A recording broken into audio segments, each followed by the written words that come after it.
This is the Tau Hydrae and Azure Dragon. Yes, strange names admittedly. Tau Hydrae is the keyboard and the gadget mounted to the back of it is the effects unit. So I'll start with the Tau Hydrae first, just to sort of explain each module. It's a pretty straightforward subtractive synth signal flow. To the left we have, left top I should say, we have two LFOs. They're the same. Thomas Henry designs. So as you can see here, pretty straightforward. The top right there is the speed. To the left is how certain parts of the LFO are controlled. Now that gets, talk about that later. You can see it's pretty standard waveforms there. We've got triangle, sine, sawtooth, square, and there's a direction change for the sawtooth. And there's pulse width for square wave. And we have over here how it gets controlled. The speed of the LFO can be controlled externally. And as you can see, there's two switches with 4 options. The speed can be controlled from the other LFO, from an envelope generator, from the sample and hold unit, or the bender on the keyboard. We have a sync control, which I've never quite managed to get working properly, but that's all right, it's there. And the thing which is interesting about this module is the delay and lag. So what this module LFO has in it is a VCA that is controlled from the trigger input. So you can essentially set up a delayed LFO. So once you've hit a trigger, comes in, and that delay control delays the amount of time before the LFO signal ramps up. And that ramp up is controlled from the lag control. And that's pretty much the basics of that LFO, which is, as I said, the same for the other LFO, LFO-B. This is a demo of the delay and lag function of the LFO. I've got a basic sine wave here.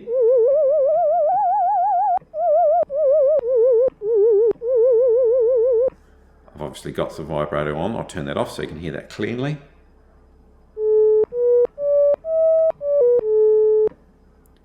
I'll put the vibrato back on.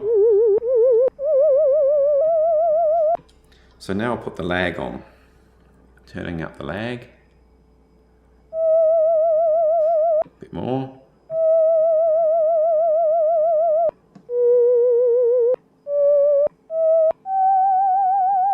And now introduce some delay.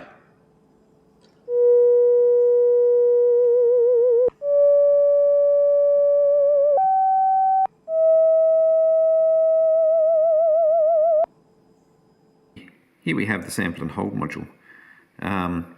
Pretty straightforward and a pretty stock standard module to have in a synthesizer. It takes a control voltage and only outputs a sample of that voltage based on a trigger that comes on the input. In this case, the trigger I have hardwired to either LFO A or B, or I have its own internal clock. Now, when it's actually set to LFO A or B, the large knob there actually controls the divisor, so you can have only every second time the pulse comes from the LFO, or the 4th time, or it actually goes the other way, so that it does a calculation where if you get 2 pulses in, it will actually put 4 out, so quite handy sort of function. And I've added a lag control onto this as well, so that the voltages do a portamento sort of change between them. This is a demo of the sample and hold features.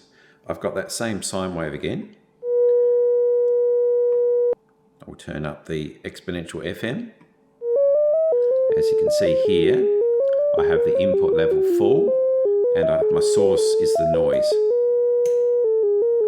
You can see the LED flashing, changing the speed of sample. And we can lag that as well to make that. One of the nice features of this sample and hold is it has an external clock input.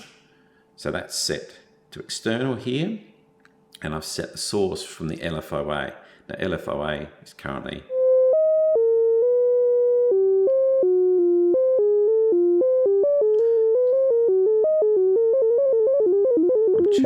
changing the speed of LFOA.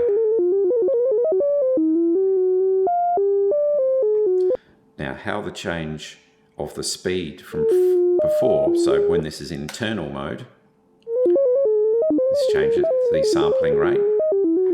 On the external input, it changes the divisor. So about this position,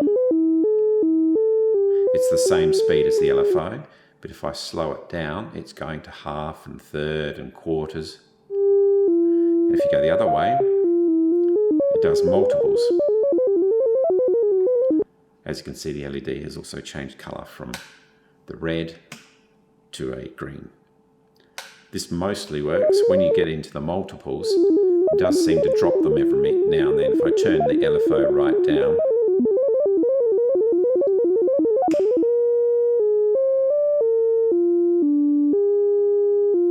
as you can see, it seems to skip a few. I'm not terribly worried about that. It's still a great effect. Here we have the sub-oscillator. The sub-oscillator takes its signal from either the XR VCO or the LM VCO and outputs 2 octave signals in the form of a square wave to a triangle wave based on the filter settings.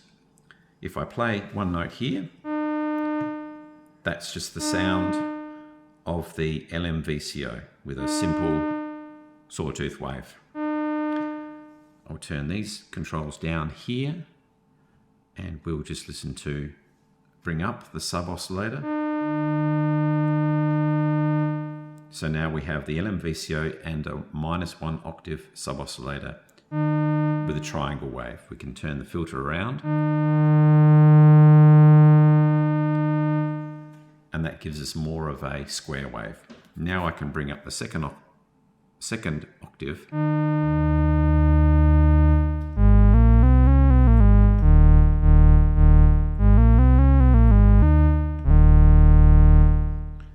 Turn down the LM VCO.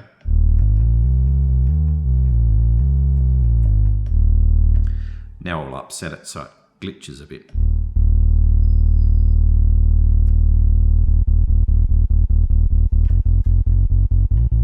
This is glitching because I've got the square wave source, which pushes it over the edge a bit too much.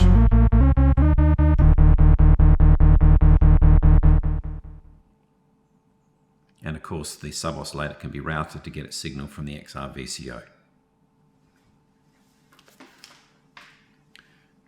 Okay, next we have 2 VCOs. They're different VCOs. They're Thomas Henry designs based on his interesting approach of saying, okay, so what sort of chip is not meant to be a VCO? Let's try and make a VCO out of it. In this case, he's used an LM13700, which is traditionally used in synthesizers as a VCA. Anyhow, simple sine wave here, octave switch,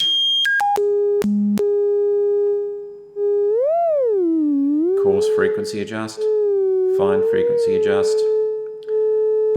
We can fix the pitch so it's not controlled from the CV. This is useful for doing ring modulation. The next switch here, we'll just skip that for the moment. Pulse modulation, so if we're in the square wave, so the square wave is actually accessed down here via the wiper.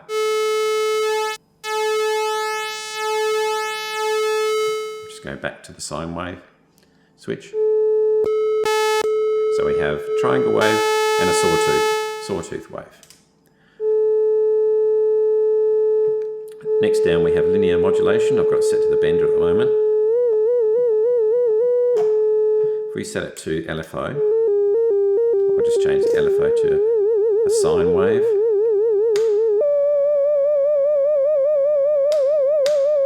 What could be interesting here, change it to a square wave. See how this is the biasing. I've got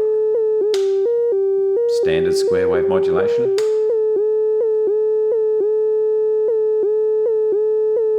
has some interesting effects. It basically rectifies, turns it into a DC as best it can. So we have different inputs on there.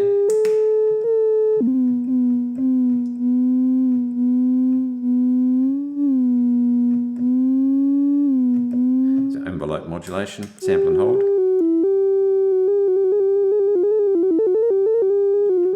And bender. Post width modulation. So if we're on the square wave, which is over here,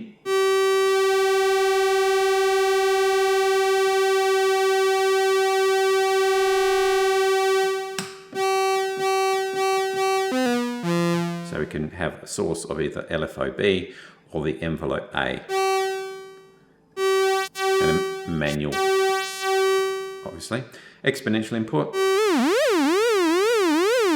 Similar, we have similar controls for that, so where we can use the XR VCO as a modulator.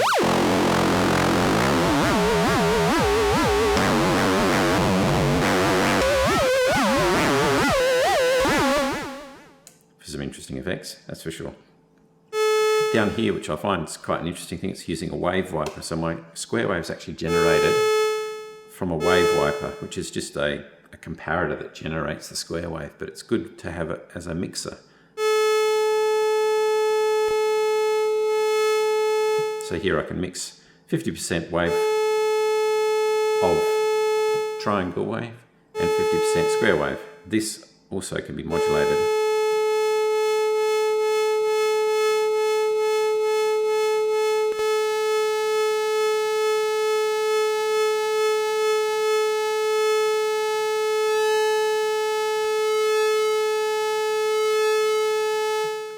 So that's some interesting waveforms can be generated from this.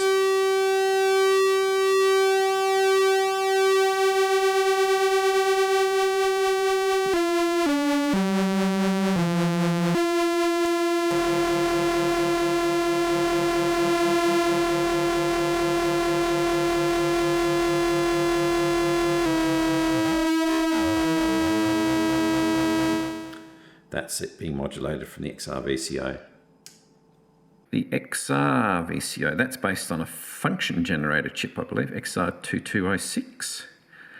Similar outputs from it. The only difference is the waveforms are limited to triangle and sine, sort of. What's different about this module is it actually has a skew function, so it controls the skew, well, what's the best way of describing that, of the triangle wave, therefore giving you a ramp wave if you want. Everything else is pretty much the same as the other VCO, including the wiper output down the bottom.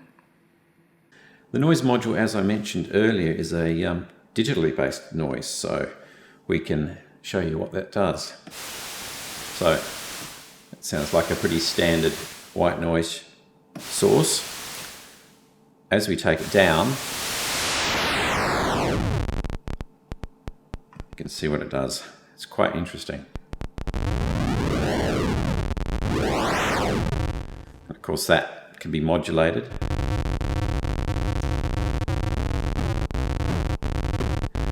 Let's change that LFO-A to a sine wave.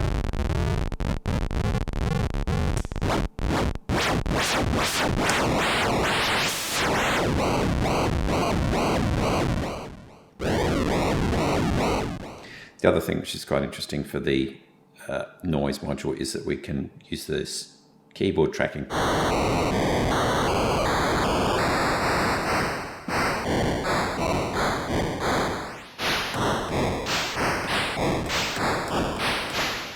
And there's some other modulation options we could use. LFOB.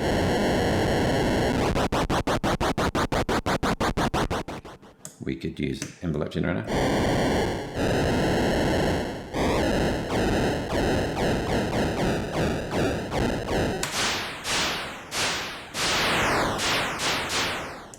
Use sample and hold. And the bender.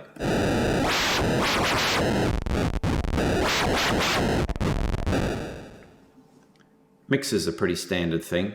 It mixes the VCOs and the other noise sources. But this has a nice feature, this mixer, which is a diode distortion circuit which allows it to be blended with the original in an inverted form, which gives some interesting effects.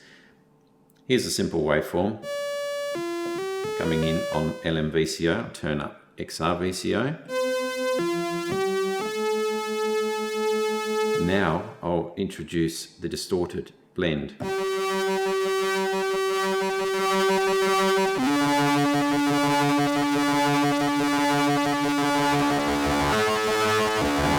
Sub-oscillator.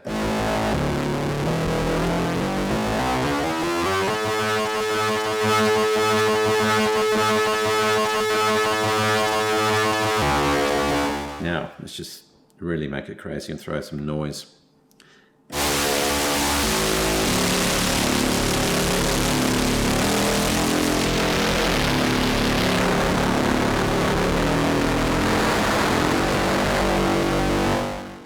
Interesting effects that can be gained with that module. Here we have the filter, or the voltage controlled filter. This is, as mentioned, is a Synth clone. Reasonably straightforward.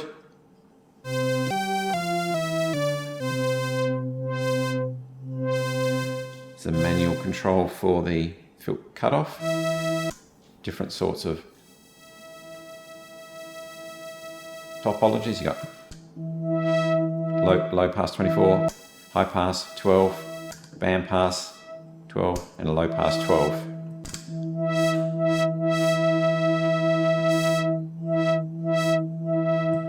I think I've got the resonance set too high on that on the board. Anyway.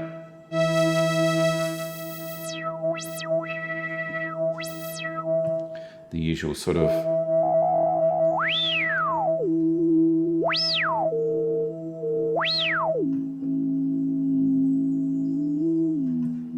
resonance control. We have standard modulations, VCA,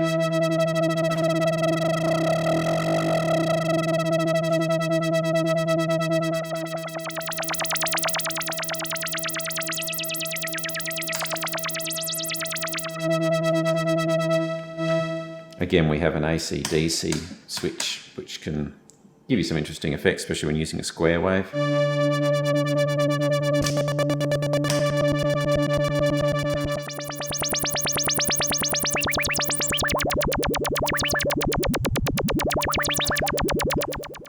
We can bring on the other modulation input and set it to the bender.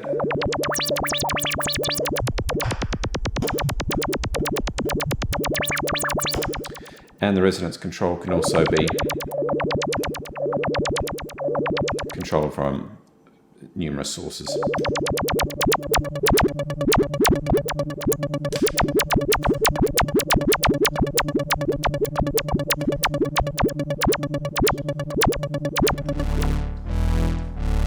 Just changing over so we can hear envelope modulation.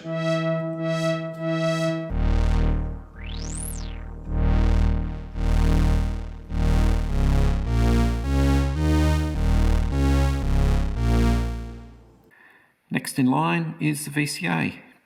Again, reasonably straightforward. A couple of modulation input options there. Get some interesting effects when we've got a modulation source from one of the VCOs. But reasonably straightforward then. Probably the last module is the envelope generators. There's two of these envelope generators. They're identical. They're pretty standard ADSR configurations. There's a few little features which make it a bit more fun. The way an envelope generator is triggered, for example, at the moment I have envelope B, which you're seeing controlling the cutoff frequency of the filter. It's not being triggered by anything at the moment because here are the trigger sources. The trigger sources can be the gate from the keyboard,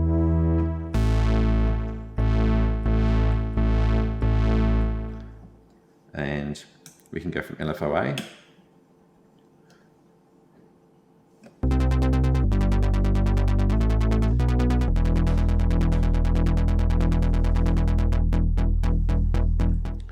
LFOB.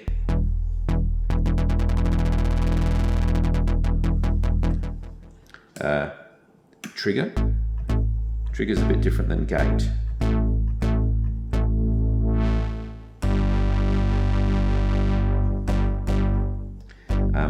And one of the other nice features of this is you can use it built in its own LFO.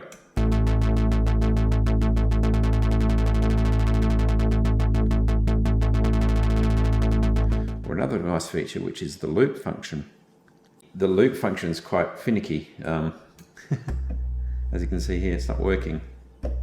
When I press it on there, it sort of has to be triggered. There we go. It's working now.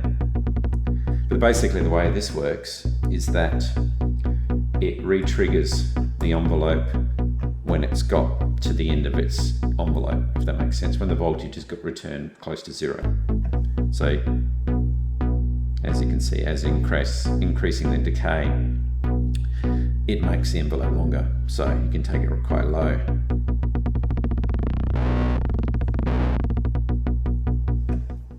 A nice effect anyway.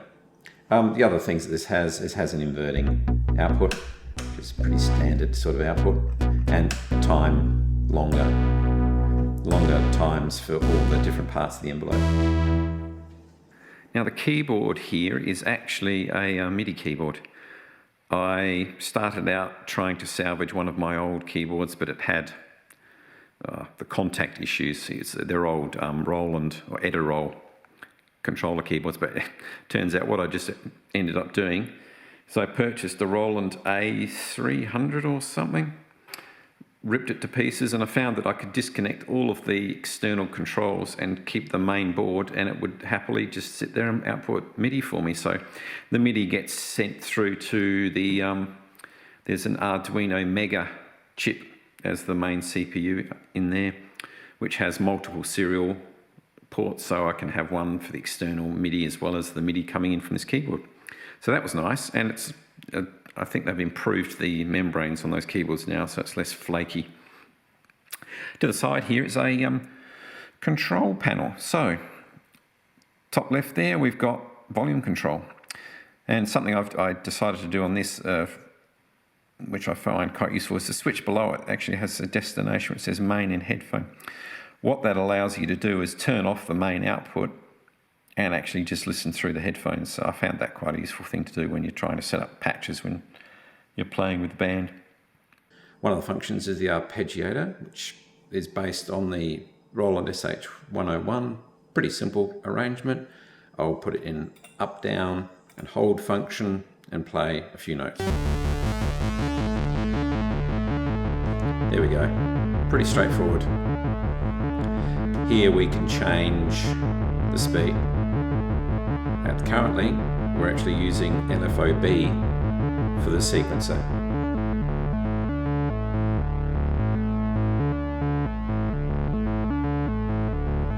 Change that to A.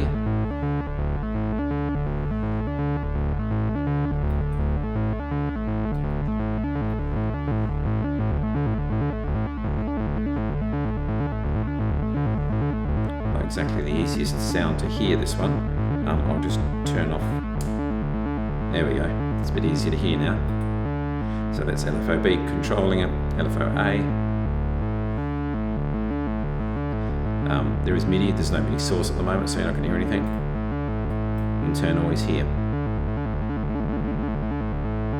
One of the nice functions again is if we go to LFOB, for example, we can go to the divisor. Currently it's the whole note, so it's changed to half.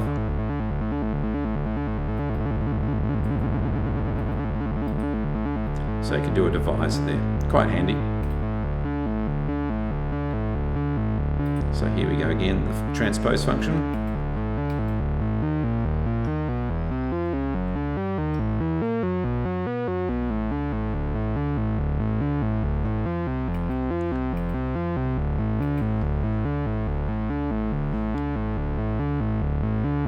I'll go back to the internal.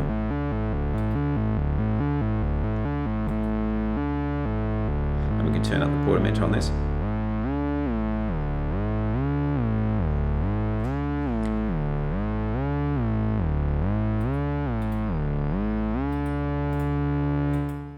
So that's basically the arpeggiator. The portamento is not specifically for the arpeggiator, it's just on all notes that come out of the keyboard, basically. And turn that down, and I'll just show you how the bender works. I will just apply it to turn down, apply it to one of the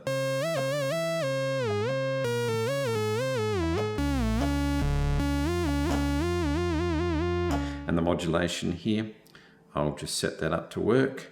We'll turn the bender off from here, turn that on there. So once this is engaged like this, that means that anything that's getting LFO A will not receive a signal unless this is pressed forward. Here's an example.